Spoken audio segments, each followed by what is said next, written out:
Parami ang mga Pinoy na sumusubok sa solar power dahil sa tuloy-tuloy na pagtaas ng singil sa kuryente. Ang ilan, halos wala na raw binabayaran. Ayan ang Agenda Weekend Report ni Che Sulit.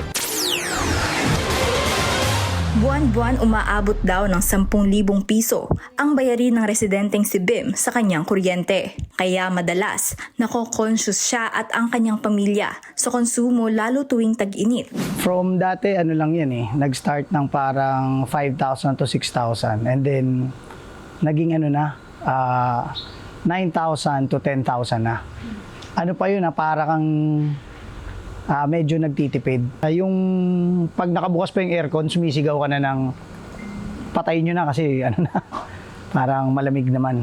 Napagdesisyonan ni Bim na lumipat na lang sa isang solar power setup para makamenos sa buwan ng singil sa kuryente. Bagay na matagal daw niyang pinag-isipan. Nasa 250,000 pesos din ang kanyang kabuuang nagastos para makumpleto ang solar rooftop. Sobrang worth it. As in, dahil unang-una, mararamdaman mo talaga na hindi ka na nagtitipid. Mag-iisang taon na rin ang lumipas at tila mas komportable si Bim sa kanilang konsumo.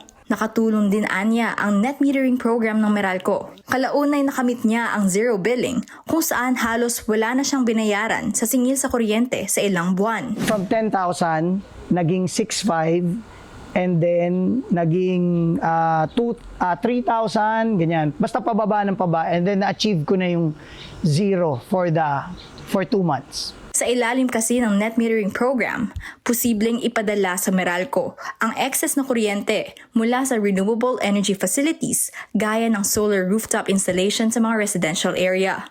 Binibili ito ng distribution utility sa kanilang customer at nababawasan ang katumbas na halaga ng generated power sa susunod na electric bill.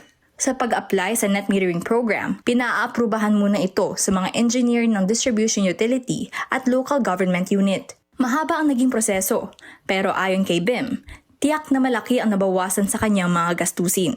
Patuloy na lumalago rin ang community ng mga Pilipinong lumilipat na sa alternative sources of energy. Marami na kasing Pinoy ang umaaray sa bigat ng mga bayarin kasunod ng pagsiklab ng sigalot sa Middle East at pagsipa ng demand nitong tag-init. Una na ring iniulat ng London-based think tank na Ember na nalampasan na ng Pilipinas ang Singapore bilang bansa sa Southeast Asia na may pinakamahal na presyo ng kuryente sa mga residential area. And as of March 2026, nasa 13.8 pesos per kilowatt hour na ang singil sa kuryente ng bansa. Para sa Agenda Weekend, Che Sulit, Billionaire News Channel.